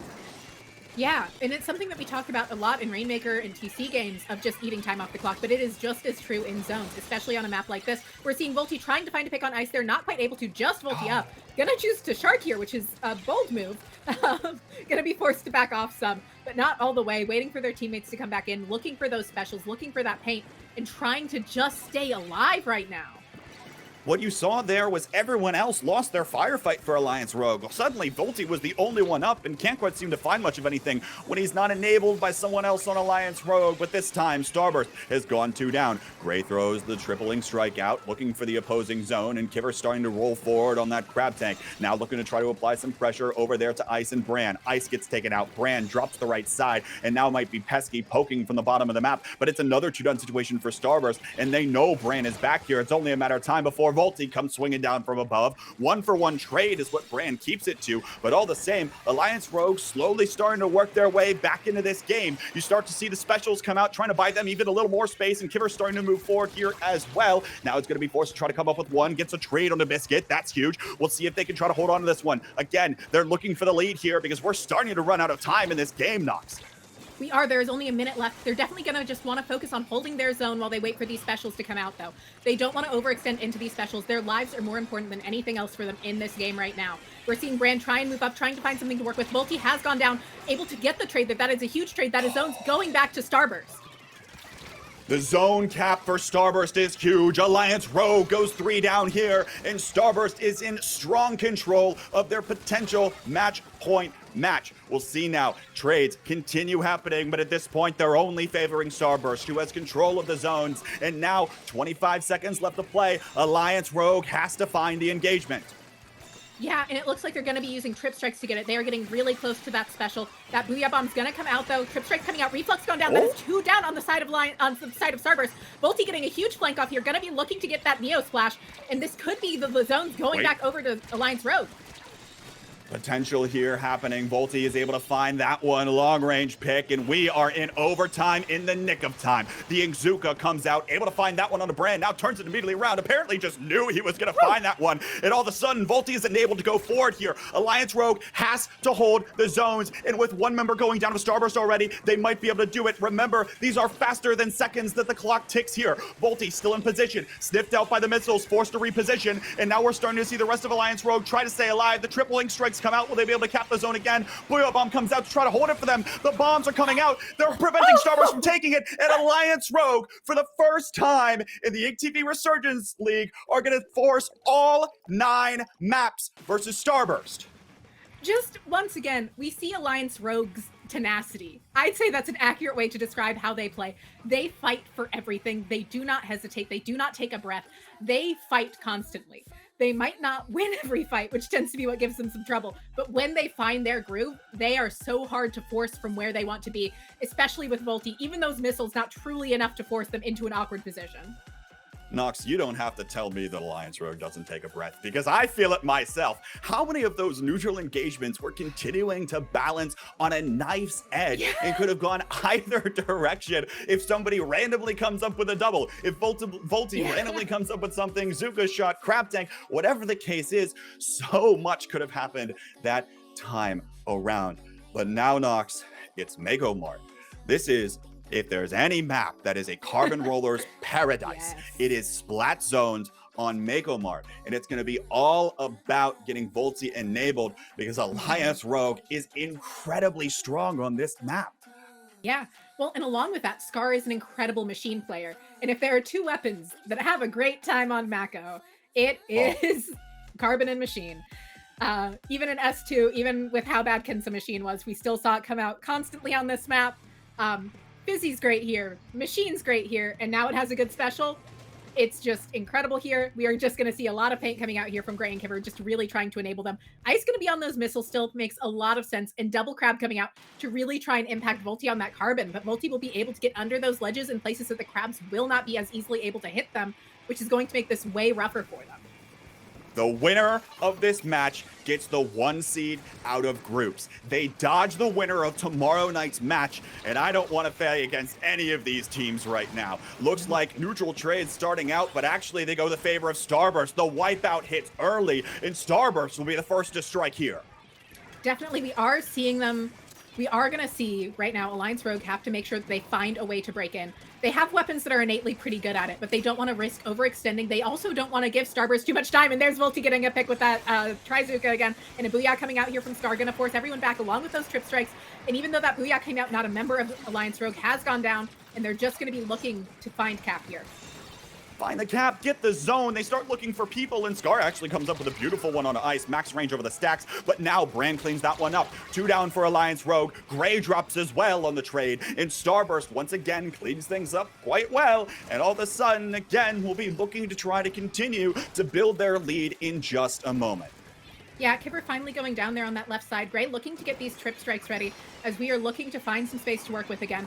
Going to be trying to enable Volty here with this Trizuka at the ready, looking for space, looking for stuff to work with. They are just trying to find ways in without needing to take too many risks. And that Trizuka tries to enable it, doesn't quite find the picks. And here's another trip strike out of Gray already. Another trip strike out, but where are the members able to move up to? They don't have any paint at their feet right now. Where's Volty on the opposing stack? Gets one onto Brand. Now it's a 2-down situation, and that'll mean that Gray is able to move forward, cap the zone in an instant. And Alliance Rogue might be start to stabilizing things here. Watch how far they move forward. That'll depend on how comfortable they feel here, but when they're able to move pretty far forward, they're going to be able to go for these long holds of the zone. Yeah, and it seems like they're feeling pretty confident here, especially with Volty having that Trizuka ready, and they're already getting close to a couple other specials. Again, those splashes so good at consistently getting their specials. They've got points ticking down on the timer. The missiles just came out. They're trying to move up with these crabs. Starburst not quite able to find anything quite yet. They do manage to retake, though, which is absolutely huge for them. Ray trying to find the pick here on Brand, not going to be able to, and that is just Kipper left on that stack. Who was guarding this zone? It looked like Alliance Rogue was more concerned with trying to pick off the members of Starburst that were approaching from that far left side, but that leaves Starburst free to just waltz right in and take control of the zone, and now it'll be Starburst maybe looking potentially for something here. Looks like now 3 down. Gray's the last one up as all the firefights are once again lost by Alliance Rogue. Where's the synergy we know them for? This is when it matters most. It's now or never. And right now, they're just going to be trying to survive this crab while they get these trip strikes out. They manage to take out a machine. They manage to get 2 down. It's just this crab on this left side that and they're just looking to find this paint. There are 2 splashes up, though, making it hard to get it, but they manage to recap the zone. This is Kipper in the crab tank. We've got the Booyah Bomb coming out. We're seeing them try to stabilize here. Bagel forced to jump out, but they still need to get quite a few points. Not impossible by any means. The points go by quickly, but Volty does go down. Volty goes down there to 3 members swarmed around by Starburst, and that might mean that Starburst is able to come back for the engagement here. Missiles come out, Booyah Bomb comes out, forces the members of Alliance Rogue back once more, and they can't fully set up, and now the crab tanks are plopped right down on top of the zone to enable Starburst to keep holding. How much longer will they be able to hold this? Because again, Alliance Rogue will be able to find the engage. Will they be able to find the stabilize? Here comes the trip strikes out once more for Alliance Rogue as they start to move back in. Kivers on their own stack, popping that crab tank now, and Brand gets taken down by that berry tank. Now it's going to be a 2 down for Starburst, and here comes Alliance Rogue. Scar gets one onto Biscuit, and they'll start to move forward. Yeah, Scar moving up here, trying to survive this, looking to try and find the pick on Brand, not quite able to. Trying to get this Booyah Bomb ready. We're looking close to that Trizuka on the side from Volty, and we are just seeing them wanting to get these specials. They need to keep this hold. We are seeing the crab tank and the Booyah ready again from Starburst. They've been able to move up with those so quickly, and we're seeing that crab tank coming out, the Booyah coming out. They need to remember to paint this zone, but they haven't gotten it still.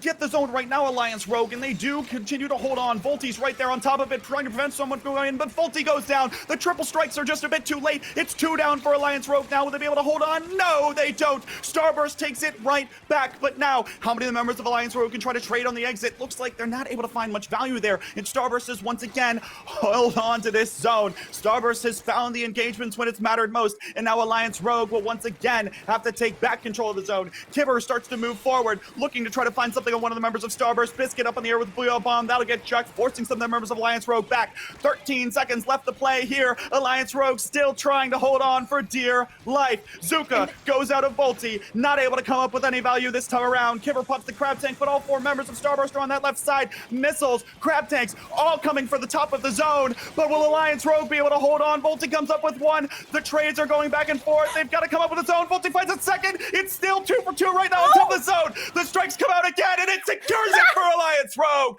They take the match, and they take the first seed heading into playoffs. Alliance Rogue remembering to paint when it matters most after losing the zone there a couple times early on. Huge trip strikes there out of Gray. I would love to, I'm sure we'll be able to see it in a little bit, but I'd love to know how many trip strikes Gray got that match, because they were getting, it seemed like a couple per life there. Do you agree? I mean, it was insane value back and forth out of Gray, out of Volty. I don't think there's a single member there on Alliance Rogue that you can point at that was the weak link. Again, when they played together, when they teamed up, and when they were able to take care of business, even in these strange firefight trades at the very end, where the game is coming down to the bloody wire, that is exactly what you want to see, and that is exactly the clutch moments that'll translate into more victories. What a match. And to give myself a breather and to break things down for you all, we're going to send it back to the analyst desk. Oh boy. How about a hand for K-Bot and Nox there, able to keep up with all of that crazy action, not just in that set, but through the entire match. That was truly phenomenal to watch. But I want to get y'all's thoughts on the match, of course. Magic, we'll start with you. This potentially a monumental occasion here in the Western scene as Alliance Rogue takes the match in 3 sets. I don't need to say anything to contextualize the statement that AR just made. They are in contention now for being the best team in the West. And I was talking with everyone at the beginning of this set, and I was saying how this could be the renewal of the North American versus European rivalry that we've been missing for such a long time. And AR wants to renew those flames, and they took it in such thunderous fashion. Fusion, I don't want to restrict you either. What are your just raw thoughts after coming out of that crazy set? I mean, that was perhaps like the most back and forth close set that I've seen in years, if ever. I think that third set especially was wild. Both teams shaking up their team compositions quite a bit throughout, and still AR managing to power through and get that victory in our first 9-game set. I think, you know, just the ability of AR to just continuously adapt and deal with everything Starburst has thrown at them, because what is it, 48 games or tournaments in a row? I don't quite remember that Starburst has won, but now they have one less, but not exactly, because despite that, it's not over. This is just going to determine seeding into playoffs. This is only the pre-show. We've still got so many more incredible sets ahead of us, and now that both of these teams are so familiar with each other, I can only imagine where this power level of these sets are going to go from here. We saw quite a variety of weapons used in these sets. We saw 10 missiles coming out as a potential Achilles heel to Alliance Rogue, but it did not end up working out in the end. Volti clutched through. We saw just continuous paint support and specials, along with some very clutch picks, along with the clutch crab at the end from Kiver. And just, man, it was crazy. Alliance Rogue just continuously bounced back. Starburst usually locks these games out, and they were just unable to find it. Alliance Rogue just didn't bite. They didn't give Starburst any freebies. They were just they had me on the tips of my toes. They were just doing so well the entire game. Oh my god, I'm at a loss for words. Thank you. And Magic, sticking on the theme of playoffs, we now have our seeds from Group B heading into next week's playoffs, with Alliance Rogue taking the first seed with a 3-0 record, Starburst dropping down to 2-1, and they will eventually play the winner of Group A, which is yet to be determined tomorrow. But my question is there a world in which we see a reunion of these two teams in the finals? Oh, 110%. I expect nothing less. I think that Starburst is going to take this and be going even harder than they have before. They are going to try and win this entire thing to prove once again that they deserve this crown. If they don't make it back to the finals, I'm going to be immeasurably upset. That entire set was so fascinating, right? Because two overtimes that Starburst wins so often, where they're so stable and strong and calculated, but it seemed like every time AR was just one step ahead, or one wrench in the plan that caused their calculations to just be off by just enough that it ended up going in their favor. Starburst is the clutchest team on this planet, and even they couldn't clutch out against AR. That's insane to me. Well, Fusion, one more question before we head out to the player interviews. We have an interview coming up shortly with the winning team here, Alliance Rogue. However, I did want to get your thoughts here. You know, Magic mentioned several times that the games themselves were so nuanced, so close and tight in nature. What do you think pushed Alliance Rogue over the edge throughout all 3 sets, especially looking at the one that we just witnessed for Splat Zones? I feel like undeniably it was the pace at which they played the game. They were certainly going very slow on Rainmaker. They kind of took their time taking the pushes, getting picks, but Starburst, they just get back on their feet way too fast for that. You can't wait out Starburst. They're not going to give you those answers. So as soon as Alliance Rogue was able to just create openings for Volti and just allow themselves to get in and get picks, basically just outspeed and get past the reactions of some of the best players in the West, that's kind of just what enabled them to win the game. They just enabled those 1v1s that, not even 1v1s, they just enabled fast pushes in that Starburst just was not able to handle there. Well, to get a sense of how the team is feeling after that victory, let's throw it back to our casters, Kbot and Nox, who have an interview lined up with Gray from Alliance Rogue.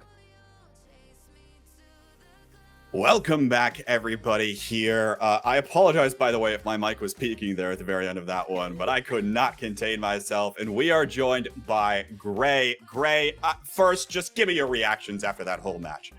Shoo! Oh my goodness. What are your thoughts? Like, where are you kind of thinking here?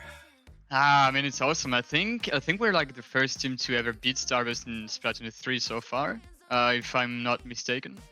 But I mean, even then, like, they're still amazing players. The set was as close as you can get, really.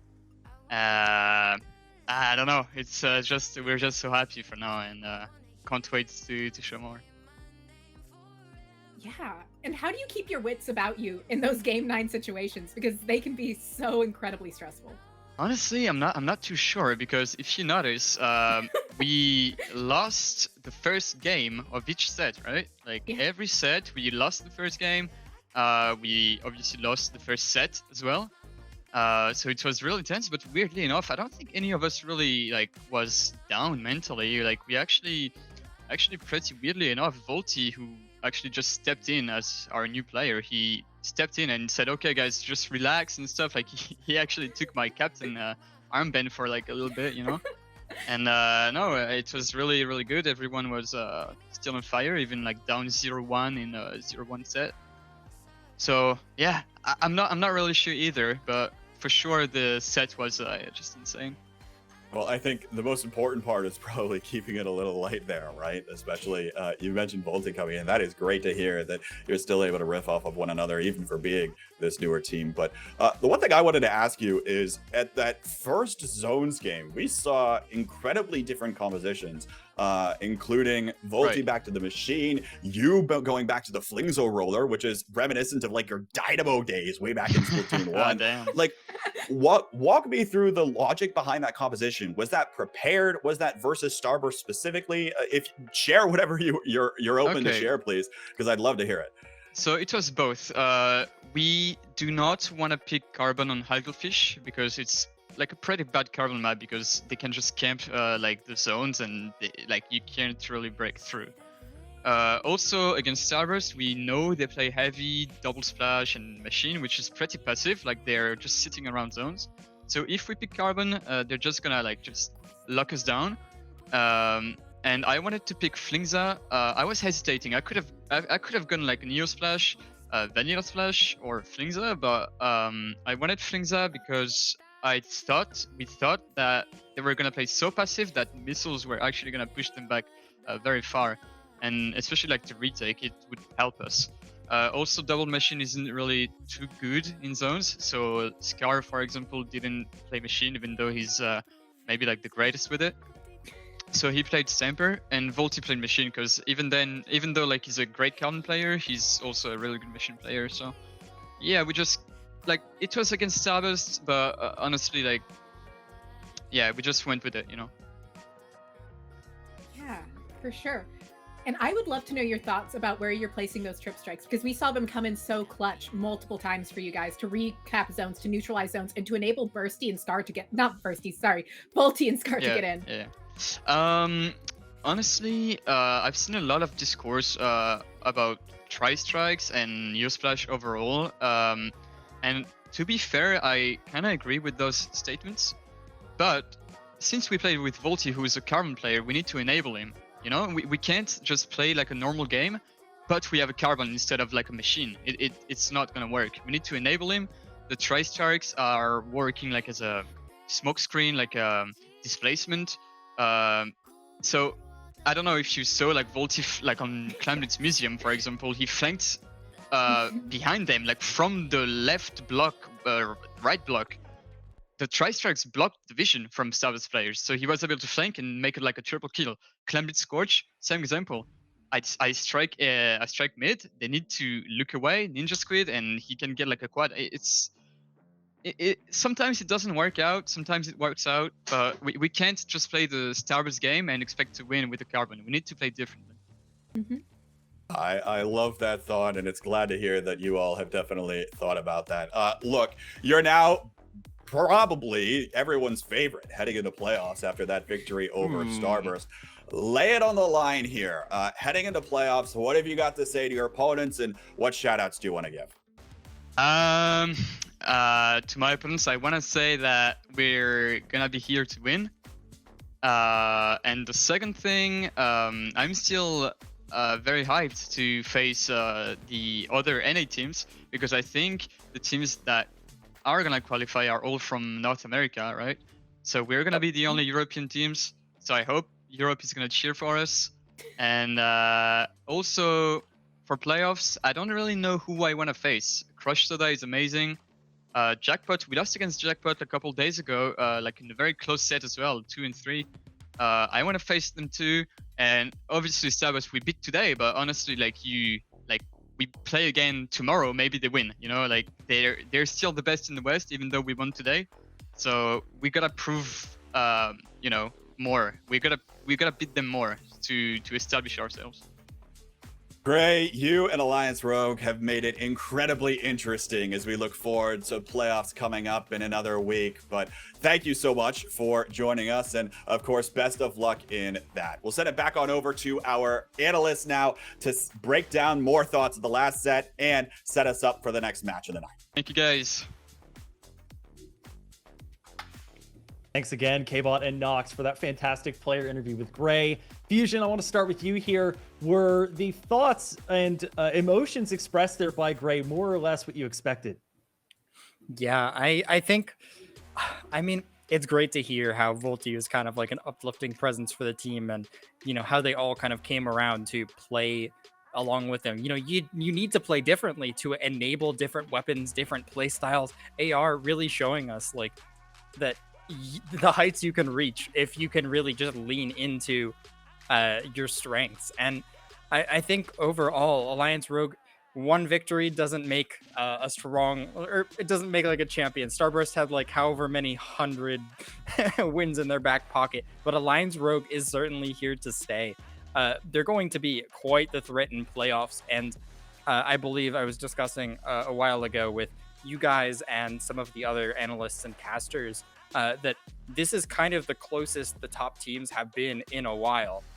Starburst, AR, Jackpot, and Crush Soda all at very similar levels. So now the question is, well, we know AR can like reach or even surpass Starburst. So what about Jackpot? What about Crush Soda? How do they fare in this whole environment? It's going to be a very exciting playoffs ahead of us.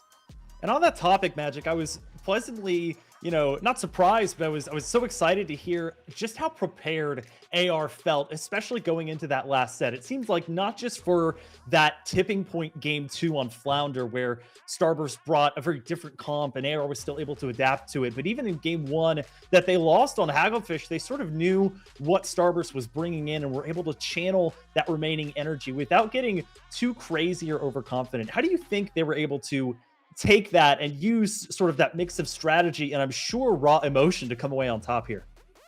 When you're in that heat of the moment, you need to have a leader. And a leader can bring you all together and push you forward to heights you've never known before. And I will firmly believe that Volti is the leader that AR brought to the table. And that is exactly why they were able to do the things they could do. Since there's this young blood who's so scrappy and wants to push every last fiber of his being to win this thing, that's the kind of energy that you need to bring. It was impressive. It was immaculate. You could see, even in that Mako game, how there was just a couple of interactions that were even shaky for the members of AR, but they held together. it's so impressive. And Volti, on top of that, being like one of the best mechanical players after the showing that I think I've ever seen. How are you beating this player?